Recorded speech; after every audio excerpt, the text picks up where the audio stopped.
Luz y, luz y sal. Eh,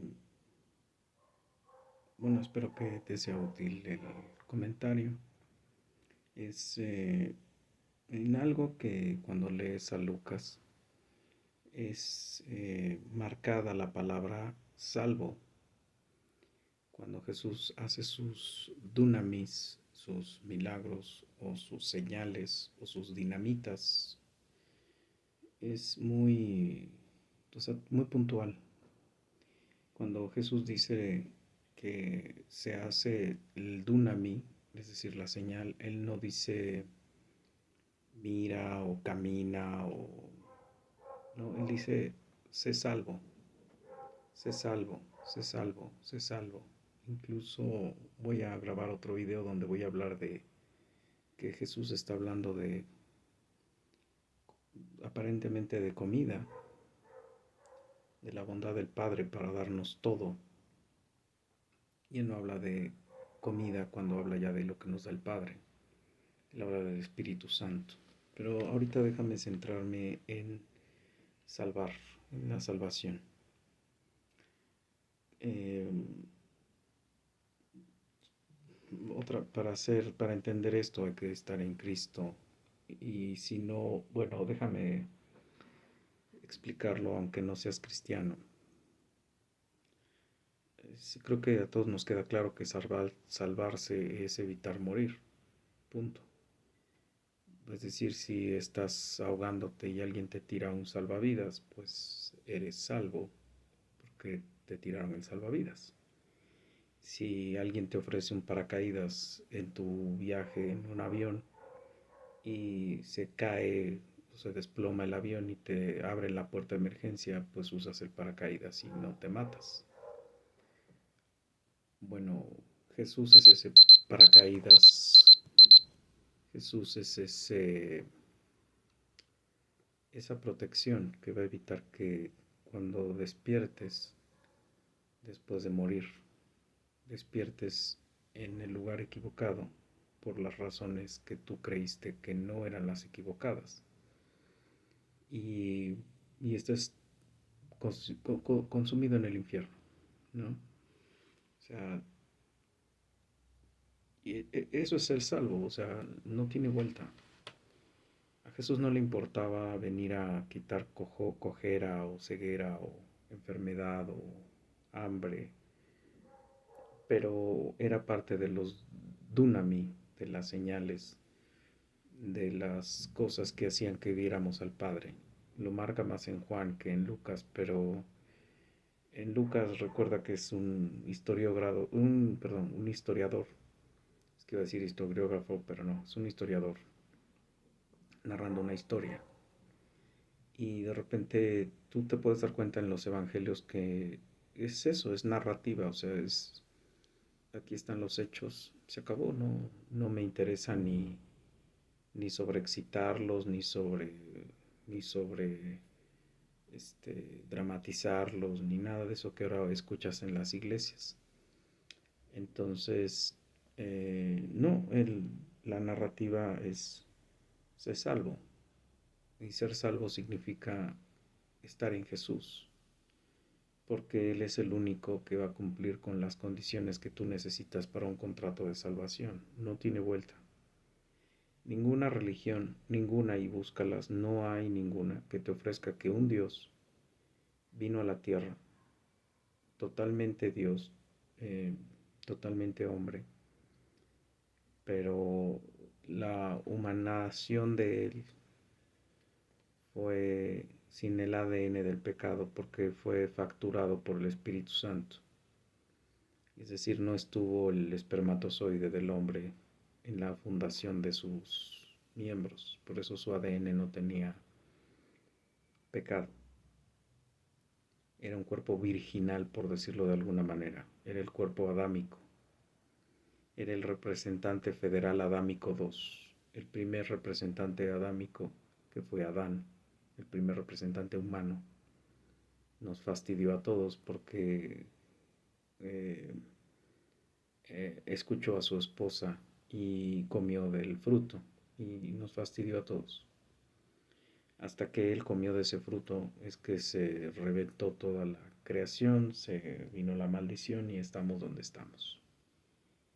En este caso, este nuevo representante que es Jesús, otra vez viene humanado, sin pecado, pero él viene totalmente hecho Dios y totalmente hecho hombre en una combinación perfecta que ni tú ni yo podemos entender, y no sé si haya por ahí alguno que se atreva a decir cómo está constituida esa combinación. Yo no la sé.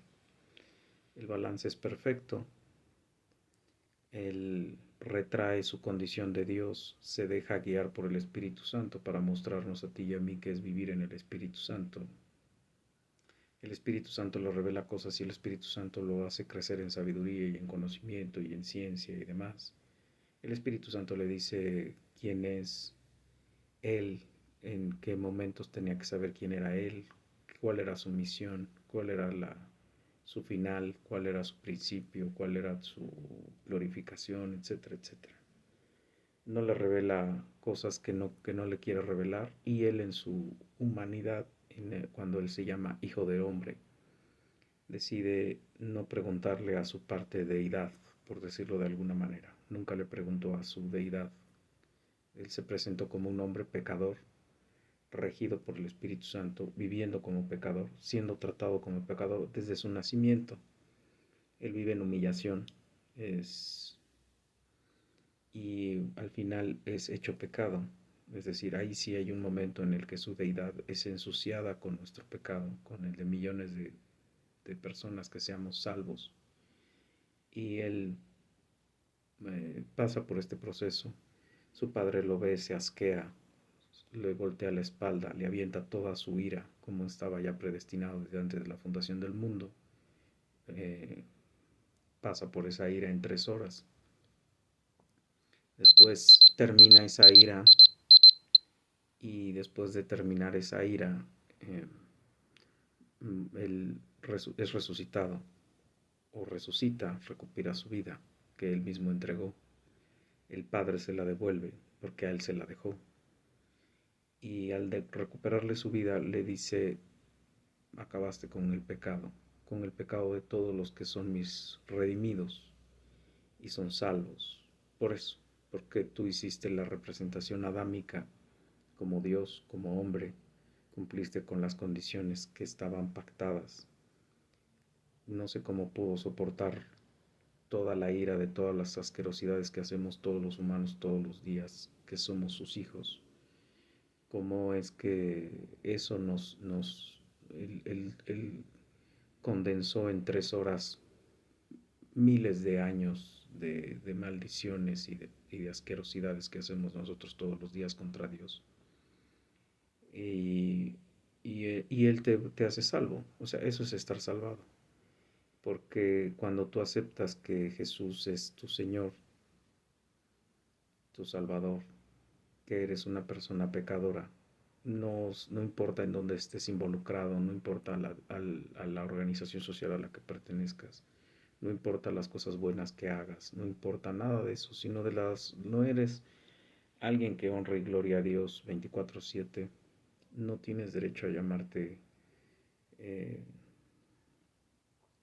salvo, y obviamente no puedes cumplir las leyes que están marcadas en los 10 mandamientos. Tampoco por ellas pues no puedes ser salvo. Entonces, la primera nadie la cumple. Amarás a Dios sobre todas las cosas, con toda tu mente, con todas tus fuerzas y con toda tu alma, ¿no? Pues no, nadie la podemos cumplir. De repente estamos volteando y estamos teniendo contacto con el mundo y respondemos al mundo, ofendiendo a Dios. Punto. Luego el otro de amarás al prójimo como a ti mismo, ahí condensa todos los mandamientos a los humanos: el no matarás, no fornicarás, no codiciarás, no, etcétera, etcétera. Pues tampoco lo podemos cumplir, porque nuestro corazón está corrupto, podrido y depravado. Entonces estás muerto. Por donde voltees estás acorralado. ¿Quién te va a salvar o qué te puede salvar? Pues dejar de ser soberbio y dejar de creer que eres bueno, ¿no? Y dejar de creer que porque tú eres menos malo que los demás, pues estás salvo, ¿no? No es cierto. Y tienes que decirle a Dios: Dios, me bajo del barco, me bajo de la capitanía del barco, manéjalo tú. Me bajo de la capitanía de mi vida, manéjala tú. Me bajo de lo que yo creo que es bueno, válido y verdadero. Enséñame tú lo que es bueno, válido y verdadero. Porque tu propósito y el mío es agradar a Dios y glorificar a Dios. Punto. Cuando tú aceptas eso, cuando tú lo declaras con tu corazón, con tu espíritu, cuando el Espíritu Santo te da convicción de ese pecado, cuando Dios te va mostrando en las Escrituras lo asqueroso que eres y cómo progresivamente tienes que seguir avanzando en tu carácter, en tu forma de mirar, de ver, de entender, y que todo es para la honra y la gloria de Dios. Es decir, desde que te levantes y camines es gracias Dios mío, desde que te caigas y te levantes es gracias Dios mío, desde que no peques es gracias Dios mío, desde que puedas ir a tu trabajo es gracias Dios mío, desde que tengas un peso en la bolsa es Señor, ayúdame a hacer una buena mayordomía de ese peso. Cuando estés en medio de las crisis, Dios mío, ayúdame a vivir esta crisis, a no pecar. Señor, perdóname si estoy pecando mentalmente, ayúdame a no pecar de obra. Eh, Cuando tienes oportunidades, utilícelas para evangelizar, para hablar de Él, para hablar de su obra, para hacer a otros salvos, para quitarles el corazón de piedra, para que el Espíritu Santo trabaje. No contristes al Espíritu Santo, etcétera, etcétera, etcétera. Eso es ser salvo, es decir, no tiene vuelta. Estás pensando en Dios 24/7. Y no tiene vuelta, no es que tú quieras, es que el Espíritu Santo está en ti. Y no tiene vuelta, no te contradices. Cuando estás así es difícil contradecirse. De vez en cuando cometes el error de callarte, de callar al Espíritu Santo, de taparle la boca, por decirlo de alguna manera, y de hacerle caso a tu carne. Pero generalmente, prácticamente casi siempre, no lo haces. Y te escandaliza cuando lo haces. Y entonces eso es ser salvo. Y tu póliza de garantía es que Jesús ya pagó con su sangre tu sacrificio. Él fue el sacrificio perfecto, Él fue la oveja perfecta. Él cumplió con el pacto que Dios requería, ¿no? O sea, el pecado es muerte, tiene que morir alguien y Él murió. Murió en representación de todos nosotros. Y cuando tú vayas al cielo, si es que vas al cielo, Dios Padre no va a ver a Jesús, perdón, no te va a ver a ti, no va a ver a Ricardo, a Aramis, a Andrés, no va a ver, va a ver a Jesús, y va a ver las vestiduras de Jesús, y va a ver la pulcritud y la pureza de Jesús, y va a ver a un hijo de Dios frente a él, gracias a eso, y vas a ser adoptado en su familia, y vas a ser coheredero y co-rey, vas a reinar también en su reino eterno. Después del milenio también vas a reinar ahí, leer Apocalipsis, por favor. Y eso es ser salvo, o sea, obviamente esto no lo vas a entender si tú no estás en Cristo, porque el ser humano normal pues no puede entenderlo. O sea, no le cabe en la cabeza que un hombre muerto en una cruz y resucitado, pues de entrada no les cabe la resurrección, ¿no? Y luego no les cabe que un hombre haya podido cumplir esto. Pero es un pacto federal. Otra vez, si Adán era uno y era el representante de todos y falló, entonces aparece el segundo representante de nosotros, pero Él es Dios, es decir, Dios Hijo se da en sacrificio y su Padre lo mata en la cruz y su Padre lo deja que nosotros, sus criaturas, sus creaciones, por una razón que no puedo entender y que no me cabe en la cabeza, fue muerto por nosotros y Él eh, paga el pacto y tú tienes el derecho de hincarte y decirle, no tengo remedio, soy un pecador, soy basura, no he hecho nada bien, no voy a hacer nada bien y no soy nada y soy peor que nada, porque la nada no lastima, no mata, no peca, yo sí. Yo soy peor que la nada, soy un cáncer vivo, soy la enfermedad, soy el virus, soy la podredumbre, soy la maldición en dos patas, punto. Cuando tú entiendes eso, entonces tú puedes pararte frente a Jesús y decirle, Señor, lávame, Señor, límpiame, Señor, acéptame, Señor, tómame como tu siervo. Y tomarme como tu siervo significa que todo lo que tú pidas, yo lo tengo que saber hacer y hacerlo, punto. No hay momento, no hay lugar, no hay cosa y no hay condición que yo no tenga que doblar para dártelas, punto. Y de eso va a depender que si tú amas a tu familia y tú no eres egoísta, porque obviamente ya no puedes ser egoísta cuando eres cristiano, eh, de eso depende que otras personas se conviertan, de eso depende que tu hijo, tu hija, tu mamá, tu amigo, tu tía, tu pariente, tu vecino se convierta, porque tú tienes que ser la representación de Jesús en la tierra. Y entonces Jesús te dota del Espíritu Santo para poder hacer eso. Y Él te llena de todas las herramientas espirituales para eso. Eso es ser salvo. Y entonces estás en guerra. Porque todo lo que era tu amigo y todo lo que era lo bueno y todo lo que era lo útil, pues va a dejar de serlo. Probablemente vas a perder todas tus amistades. Si tus amistades están totalmente corruptas, que seguramente lo pueden estar, vas a empezar a seleccionar nuevos amigos, vas a buscar un lugar en donde se hable de su palabra y se viva su palabra, que ese es el gran problema que hoy tenemos. Hoy las iglesias están demasiado liberalizadas y hoy, pues no sé en el mundo, pero aquí en México, las partes que me ha tocado ver, pues sí. Entonces, vas a tratar de vivir tu cristianismo como puritano o lo más cercano a lo puritano que tú conozcas. Vas a buscar libros que te ayuden a entender cosas que a lo mejor tu humanidad no te permiten en la Biblia, pero hay cosas muy claras en la Biblia, cosas que no necesitas traductor, ni intérprete, ni nada de esto. Y entonces el amor de Dios te va a empoderar y ya no vas a hacer las cosas por miedo, sino las vas a hacer por amor. Te vas a sentir sucio por dentro 24/7 y vas a tratar de honrar a Dios y de matar todo lo que se llame pecado en tu vida 24/7. Y vas a tratar de que todo lo que sea tuyo es de Él, porque es de Él. O sea, al final tu cuerpo es de Él, tu carne es de Él, tu ropa es de Él, tu vida es de Él, tus acciones son de Él. Entonces, donde estés, vas a tratar de darle honra y gloria, como ocurrió en el protestantismo. En el protestantismo, por esos países se hicieron potencia, no me cansaré de repetirlo. Salieron de la esclavitud de la ignorancia, uno. Eh, No sé si todos eran cristianos, pero a todos se les decía que todo lo que hacían era para la honra y gloria de Dios y tenían que hacerlo perfectamente bien. Es decir, sin deshonestidad, sin corrupción, sin dobles intereses, sin deficiencias, sin errores, sin arrugas, sin manchas. ¿Por qué? Porque al final tú tenías la presencia de Dios en ti.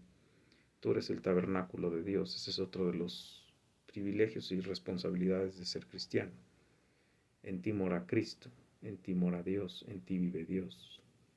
Y cuando no mora en ti, pues puedes estarte hablando con otro disque cristiano que te diga, sí, pues aquí mora en nosotros, pero vámonos al prostíbulo o vamos a ver una porno. Y tú le estás diciendo es que mora Dios en ti. Sí, pero vamos a ver una porno, vamos a hacer algo, vamos a divertirnos. Qué aburrido. Como que no entendemos qué es ser un tabernáculo, ¿no? Como que no entendemos qué es ser pecador, como que, o no queremos entenderlo. Finalmente las iglesias liberales nos hacen creer que pues con ir y gritar y aplaudir y lloriquear un rato, pues ya la hiciste, ¿no? Tú puedes seguir siendo el maromero Páez en tu casa o en la iglesia, porque al final el pastor no te va a decir nada y Dios no te, pues como el pastor no te dice nada, pues creo que Dios tampoco. Y como no lees las escrituras y si las lees te las pasas por las orejas y no por el cerebro y por el corazón, pues no haces las cosas que te dicen las escrituras y entonces andas con tu cristianismo relajado y, y estás convencido que Dios está en tu corazón. ¿Por qué? Porque tú lo dijiste, se acabó. Y en realidad los cambios no se están gestando y el Espíritu Santo no está haciendo nada y no estás viviendo absolutamente nada, porque no tienes conciencia cristiana, porque no es lo mismo la conciencia humana que la conciencia cristiana. ¿Va?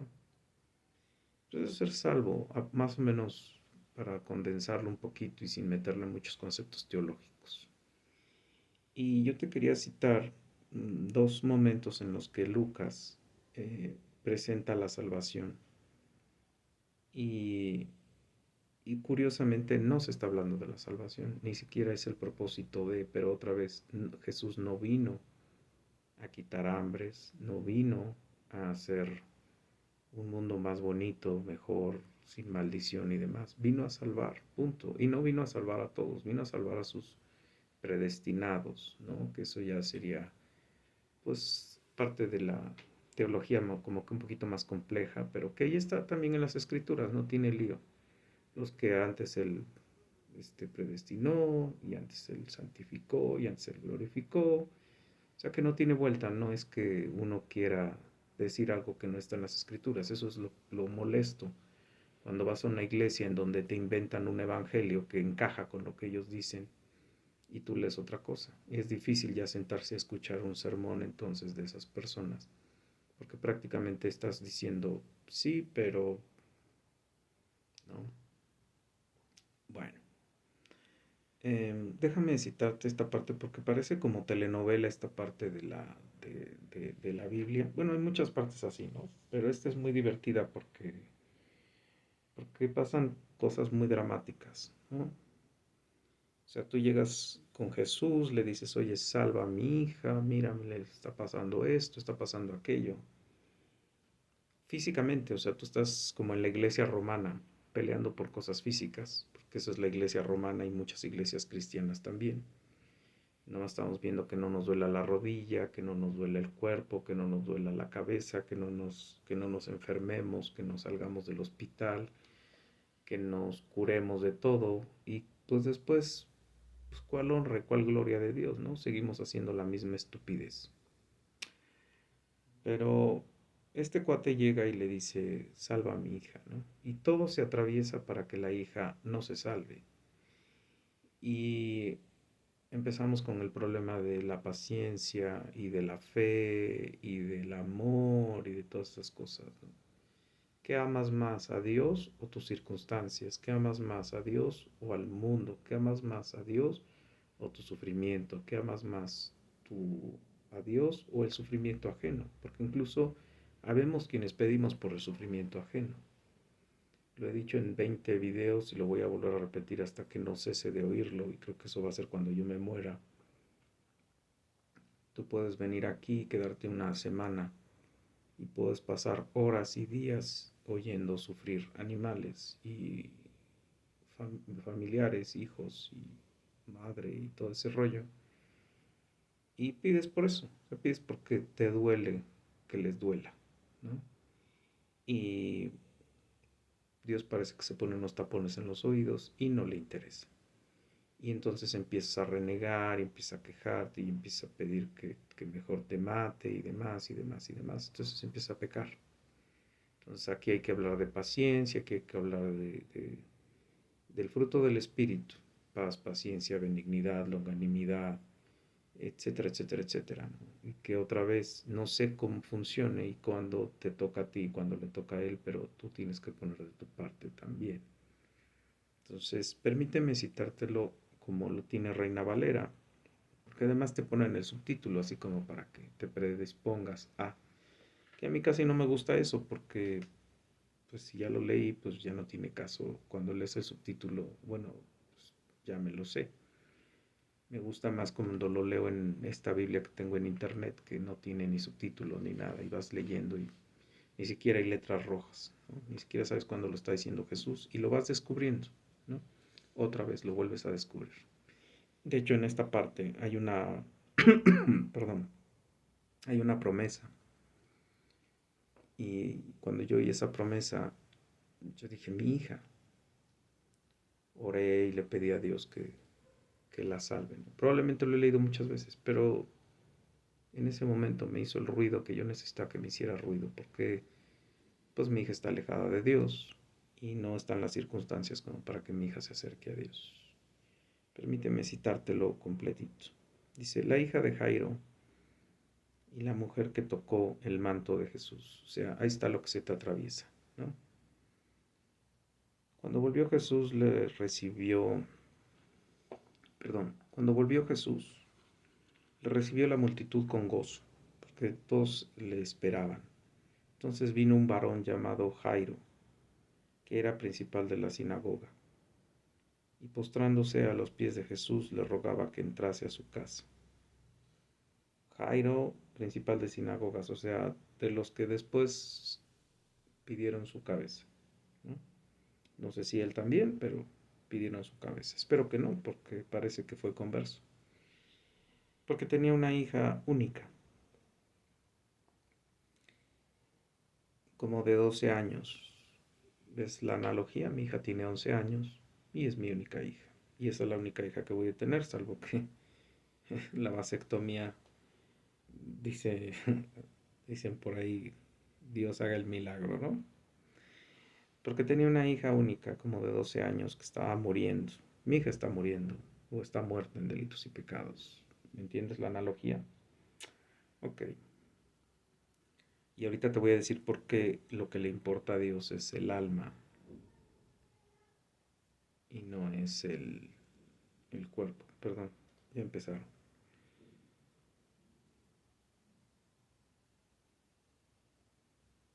Porque tenía una hija única de 12 años que estaba muriendo. Y mientras iba, la multitud lo oprimía.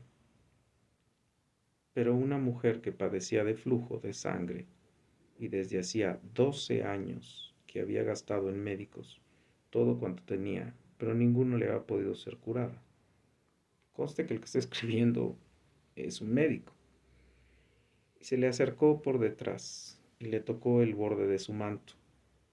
Y al instante se detuvo el flujo de sangre. O sea, tocó el manto de Jesús. Y entonces Jesús dijo, ¿quién me ha tocado? Y negando todos, dijo Pedro y los que con él estaban, maestro, la multitud te aprieta y te oprime. Y dices, ¿quién es el que te ha tocado? Pero Jesús dijo, alguien me ha tocado porque yo he conocido que ha salido poder de mí. De hecho, en el Evangelio de Marcos tú detectas que cuando Jesús va a hacer un dunami o un milagro, dice gimió en el espíritu o gimió, o sea, alguna fuerza, alguna energía salía de él, ¿no?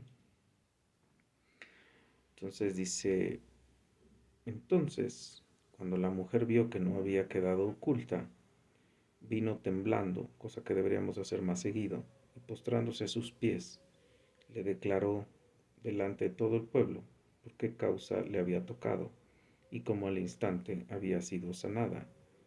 Y él le dijo, hija, tu fe te ha salvado, ve en paz. Y mientras la hija de Jairo, muriéndose, y Jairo tratando de que Jesús fuera para allá. Si fuese Aramis, yo hubiese agarrado a Jesús, lo hubiera subido en un burro y lo hubiera llevado hasta la casa de su hija. Y es más, ya le hubiera dicho, a ver, dime cómo se hace esto de resucitar para que yo la resucite, o yo la salve, o yo le quite la enfermedad. ¿Por qué? Porque así somos los impacientes, así somos los desesperados, así somos los atascados, cuando nuestra realidad uno y otro y otro y otro día es lo mismo y te sigues desgastando y te preguntas qué es peor, la cruz un día o todos los días estarte desgastando. Bueno, estaba hablando aún cuando vino uno de la casa del principal de la sinagoga a decirle, es decir, a Jairo, tu hija ha muerto, no molestes más al maestro. O sea, más bonito, tu hija ha muerto, no molestes más al maestro.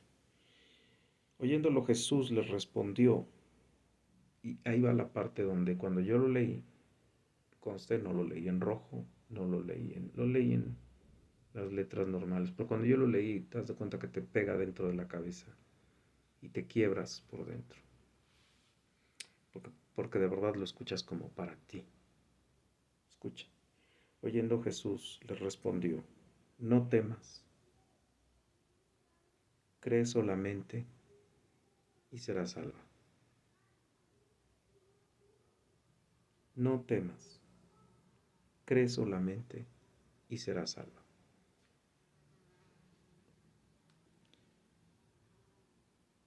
días antes yo había escuchado cosas que mi hija me comparte para que yo escuche, cosas terribles, canciones terribles, cantantes terribles. Y me dice, óyelo completo, lo oyes completo. Y no puedes entender que una niña de 11 años oiga eso y le guste. Y que cuando le estás hablando de Dios te haga los ojos en blanco y te diga, ay papá, tú no dejas de hablar de tu Dios y no entiendes que yo no soy cristiana ni quiero serlo. Yo soy de mi religión. Después escuchas su música y dices, ¿en qué Dios cree? Que le permite escuchar a una mujer pidiendo tener una felación con un hombre y a un hombre diciéndole que él quisiera eh, amamantarse de ella, con todas las palabras como te las puedas imaginar. Y que eso esté en internet y que no tenga censura y que no tenga bloqueos y que no tenga... No lo entiendes, pero alguien que habla sobre ideología de género le ponen que es un odiador y que le van a cerrar su canal, que es un intolerante y que le van a cerrar su canal. Pero ese tipo de música ahí está y tienen acceso quien sea, no hay restricción. Yo eso lo acabo de escuchar un día antes y luego leo eso. De por sí que me ha estado costando mucho ahora leer la Biblia. La estoy leyendo y mi cabeza está en todo menos en la Biblia. Y cuando escuché esto dije, gracias. Primero dije, perdóname porque a veces es más grande mi temor, mi desánimo, mi... y entonces la orden de Dios es, no temas, cree solamente y serás salva. Entrando en la casa no dejó entrar a nadie, o sea, Jesús no dejó entrar a nadie consigo, sino a Pedro, a Jacobo y a Juan, y al padre y a la madre de la niña. Y lloraban todos y hacían lamentación por ella. Pero él les dijo, no lloréis, no está muerta, sino que duerme. Y se burlaban de él sabiendo que estaba muerta. Mas él tomándola de la mano, clamó diciendo, muchacha, levántate. Y entonces su espíritu volvió e inmediatamente se levantó y él mandó que se le diese de comer. Y sus padres estaban atónitos, pero Jesús les mandó que a nadie dijesen lo que había sucedido. Atónitos, no creyendo, atónitos, no salvos, atónitos, perplejos, pero no creyendo. Otra vez Jesús no habló de tu hija estará viva, tu hija, no, dijo, cree solamente y serás salva. Es Lucas 8 del 40 al 56. Luego permíteme citarte, espero que me escuche más yo que lo que está ocurriendo en otros lados, por eso me puse estos audifonitos que creo que están muy bien los micrófonos de estos y evitan que no entre tanta basura. Después permíteme citarte Lucas 15:32. Lucas 15:32. Porque, si yo no recuerdo mal,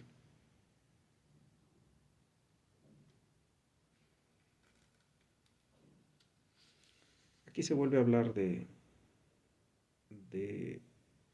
salvación, pero aquí Dios nos enseña por qué es el nuevo nacimiento, por qué es la resurrección de nosotros. Estar muertos en delitos y pecados y nacer de nuevo. ¿En dónde? Bueno, en la parábola del hijo pródigo. En la parábola del hijo pródigo, sin entrar en detalles de si son dos cristianos, si no, si uno era cristiano y se fue y regresó y demás. Porque creo que pues, yo no puedo entender que uno diga que es cristiano y aventarse su año sabático. Pero habrá quien diga que sí. En fin, déjame Te iba a citar nada más la parte donde habla de esto, pero déjame citarlo completo, ¿no? Espero en Cristo Jesús que te sea útil. 7. Parábola del hijo pródigo. ¿Qué es una parábola? Bueno, es una historia inventada sobre una realidad posible, donde hay una lección que Jesús quiere dejar a las personas y que quienes tengan mucha capacidad por el Espíritu Santo la van a entender y quienes no, no. En este caso da parábolas para que no se conviertan los que no tenían que convertirse. Dice, también dijo, un hombre tenía 2 hijos y el menor de ellos dijo a su padre, Padre, dame la parte de los bienes que me corresponde. Y la repartieron los bienes. No muchos días después, juntándolo todo, el hijo menor se fue lejos de su casa, se fue lejos a una provincia apartada, y ahí desperdició sus bienes, viviendo perdidamente. Y cuando todo lo hubo malgastado, vino una gran hambre en aquella provincia, y comenzó a faltarle. Y fue y se arrimó a uno de los ciudadanos de aquella tierra, la cual le envió a su hacienda para que apacentase cerdos, y deseaba llenar su vientre de algarrobas que comían los cerdos, pero nadie le daba. Y volviendo en sí dijo, ¿cuántos jornaleros en casa de mi padre tienen abundancia de pan y yo aquí perezco de hambre? Me levantaré, iré a mi padre y le diré, he pecado contra el cielo y contra ti. Y ya no soy digno de ser llamado tu hijo, hazme como uno de tus jornaleros. Y levantándose vino al padre, y cuando aún estaba lejos, lo vio su padre, y fue movido a misericordia, y corrió y se echó sobre su cuello, y le besó. Y el hijo le dijo, Padre, he pecado contra el cielo y contra ti, y ya no soy digno de ser llamado tu hijo. Pero el padre dijo a sus siervos, sacad el mejor vestido y vestidle, y ponedle un anillo en la mano, y calzadle sus pies, y traed al becerro gordo y matadlo, y comamos y hagamos fiesta, porque mi hijo muerto era, y ha revivido, se había perdido, y es hallado. Y comenzaron a regocijarse. ¿Okay? Independientemente de todo lo que va a ocurrir después, independientemente de lo que tendríamos que interpretar sobre apacentar cerdos, sobre la actitud del padre, sobre el orgullo del padre, sobre la cultura del orgullo del padre, etcétera, etcétera, etcétera, etcétera. A mí aquí esta parte es la que ahorita quisiera que quedara bastante clara, ¿no? Y el padre dijo a sus siervos, sacad al mejor vestido y vestidle, ponedle un anillo en su mano y calzado en sus pies, y traed el becerro gordo y matadlo, y comamos y hagamos fiesta. Porque mi hijo muerto era, y ha revivido. Se había perdido, y es hallado. Y comenzaron a regocijarse. Independientemente de si el papá no había ido a las provincias a buscarlos y cuando lo vio de lejos, lo que tú quieras, tú especula lo que quieras y haz tus alegorías y deja a tus pastores hacer sus alegorías. Yo te estoy citando lo que aquí dice y es literal. O sea, literal dice, estaba muerto y resucitó. Punto. O sea, estaba perdido y regresó. Eso es lo que Jesús viene a hacer a la tierra. Tú y yo estábamos muertos en delitos y pecados. Tú y yo estábamos creyendo que todo lo hacíamos bien, y cada que nos decía el mundo que lo hacíamos bien, nos dábamos una palmada en el hombro y decíamos, gracias. ¿Ves cómo sí? Cada que nos daban un premio, dinero, sueldos, cada que nuestros hijos nos decían te amo, aunque me pegues, o aunque me traumes, o aunque me lleves por el mal camino, nos decíamos que estábamos haciendo las cosas bien y nos aplaudíamos hasta que Dios en su misericordia nos enfrentó con la verdadera ley y con la verdadera santidad. Y entonces reconocimos que éramos este hijo pródigo, que se le da todo, que tiene todo, que además pide todo para disfrutar en esta vida y lo tira a la basura. Esa es esa parte que yo te quería citar. Y luego la última es Lucas 18, 41, 43. Esta que te cité es Lucas 15, 11,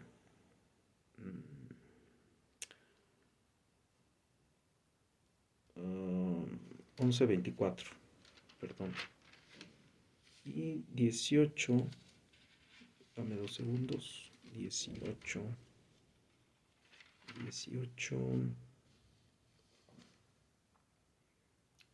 18, 41, 43. 18, 41, 43. Ok.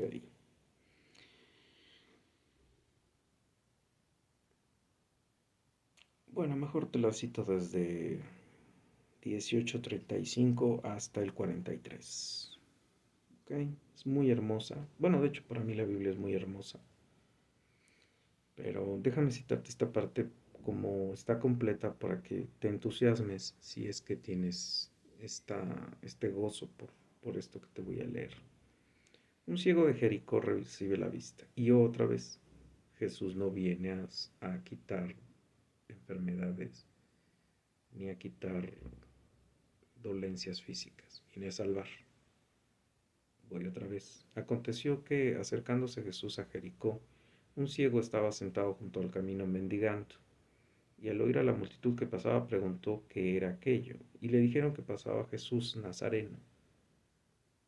Ojo, ¿cómo supo este señor que Jesús era Jesús y que Jesús era el que hacía las cosas? No lo sé, no lo explica, pero él lo sabe. Entonces dio voces diciendo, Jesús, hay signos de exclamación, así que debe ser un grito entusiasta. Voces es gritar, es hablar alto. Jesús, hijo de David, ten misericordia de mí. Jesús, hijo de David, ten misericordia de mí. Y los que iban delante le reprendían para que se callase. Pero él clamaba mucho más, Hijo de David, ten misericordia de mí. Yo he leído este pasaje varias veces y no soy de gritar, no me gusta gritar. Bueno, sí, pero no, ya no.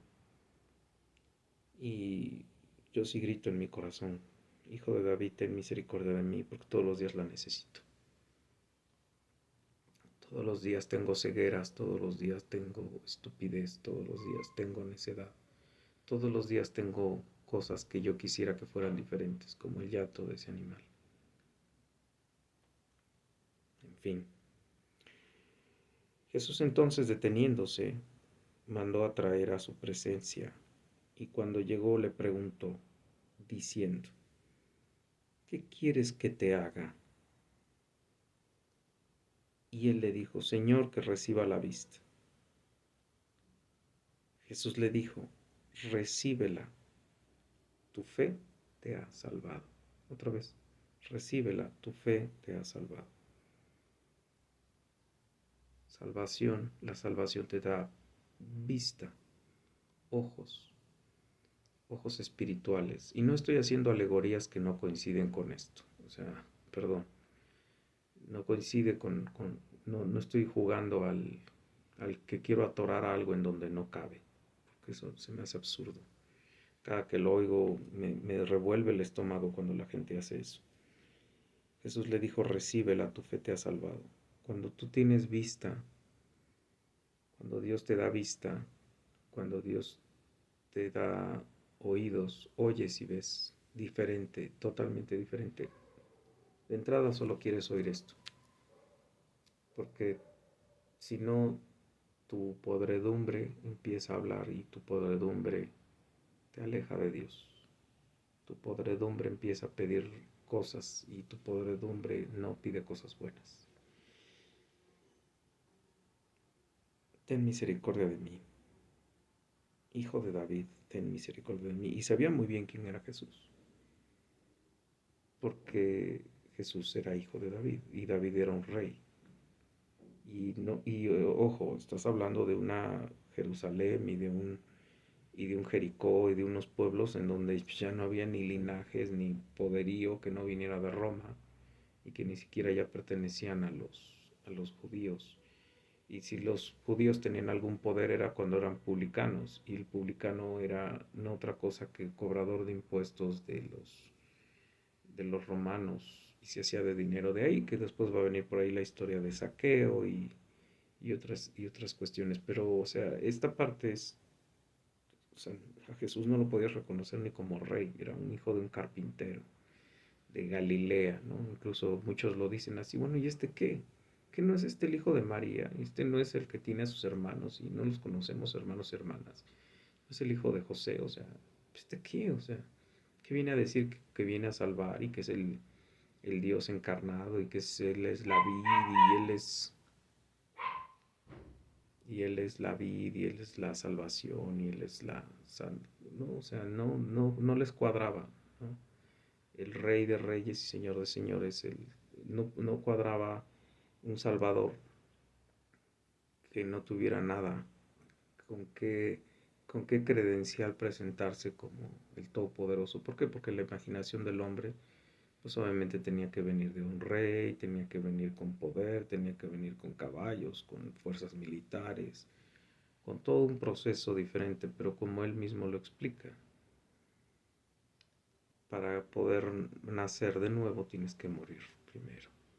Y para poder morir primero, pues tienes que reconocer que tu condición es de una muerte espiritual total. Y eso no lo vas a alcanzar nunca si no es a través del Espíritu Santo. Entonces necesitas a Dios para que te abra el entendimiento, te humille y te haga reconocer quién eres y quién quiere que seas. Y cuando ya estás en Él, empieza la guerra espiritual, vuelvo a insistir.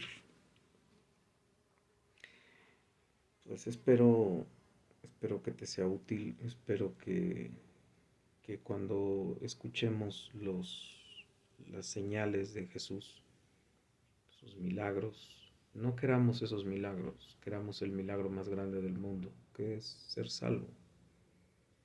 Y todos los días, de verdad, todos los días, yo insisto, yo no sé cómo le hacen los demás, ni bajo qué patrón de conducta o bajo qué patrón de conciencia crean en su cristianismo, pero yo sí todos los días le tengo que pedir a Dios,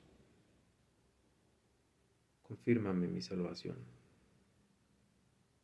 sosténme en mi salvación, sé tú el que haga las cosas, Señor, por favor, no yo, no mi idea, no mi lógica, no mi mente, no mis laberintos mentales, intelectuales.